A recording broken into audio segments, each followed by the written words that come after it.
Oh, ladies, I hope you're having a fantastic day. So I found this video on tips to help women with their overall health, and I'm curious to see what she has to say. So it's from Good Morning America. See what they put together. I think it's a doctor that's gonna give her 2 cents about when it comes to women's health, what is need to be done. Okay, so let's jump right into it. If you get a chance, please subscribe. I got a lot more content like this on the way. If you don't know my name is Shane. I'm a personal trainer and nutrition coach. I help busy women simplify health and fitness and make better informed decisions when it comes to their overall well-being, getting rid of the confusion so they get better results. All right, so let's jump right into it. Please subscribe if you get a chance. Dr. Jen Ashton, of course, here with a look at your medical question that you've been asking about. So let's look at the question here. What exercises are okay to do if I have a herniated disc? Okay, so mini med school, first of all, what is a herniated disc? If you think of, a burger, a really fat burger, when you go to squeeze it and take your first bite, how everything kind of shoots out the back, that's basically what a herniated disc is. You have a lot of gelatinous material that gets compressed between two vertebrae and it causes a lot of pain. Most important thing is if something hurts, do not do it. And you should always check with a healthcare provider,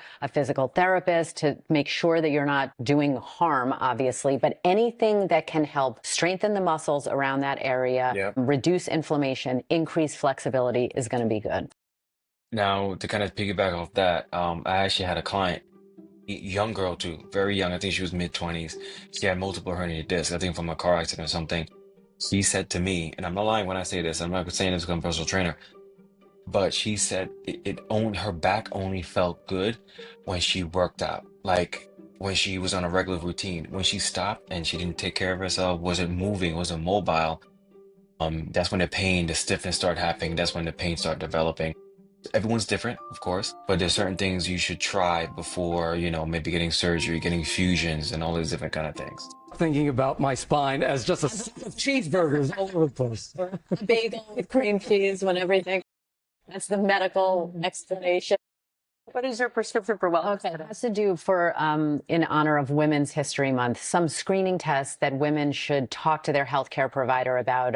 Very, very important for overall health and wellness and disease prevention. First of all, for cervical cancer, a pap smear, generally every 3 years, if they've all been normal. Any abnormality requires a shorter term, more frequent follow-up. Screening mammography for breast cancer, according to the U.S. Preventive Service Task Force, every 2 years. That's for an average risk woman. Okay. Other cancer organizations have different screening recommendations for that. And then bone density. This is done with a DEXA test, not painful, once at or after the age of 65 for most people. Dr. Jen, thank you. You could I just didn't know it was 2 years for breast cancer. Oh, yeah, I guess you're right, depending on um if you're a high risk or not. I think there's certain gene, oh God, I forgot what it's called, but there's certain gene you actually could tell if you're high risk or not.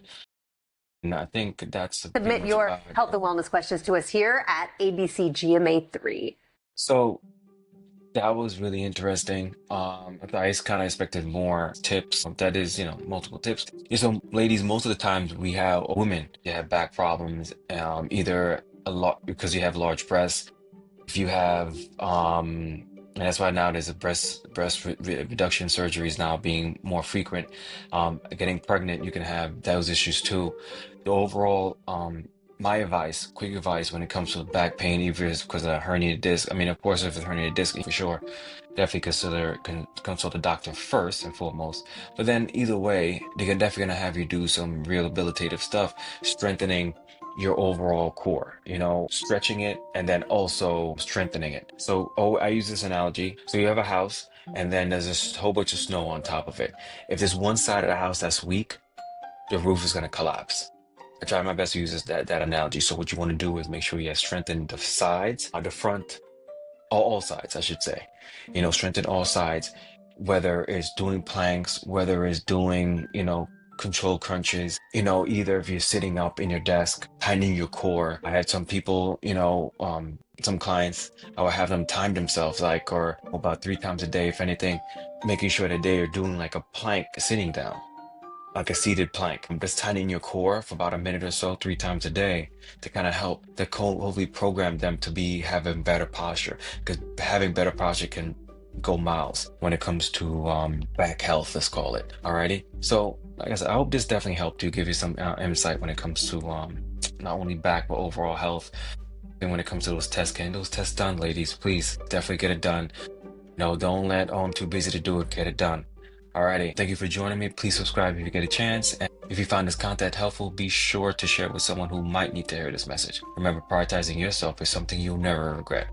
Have a good one.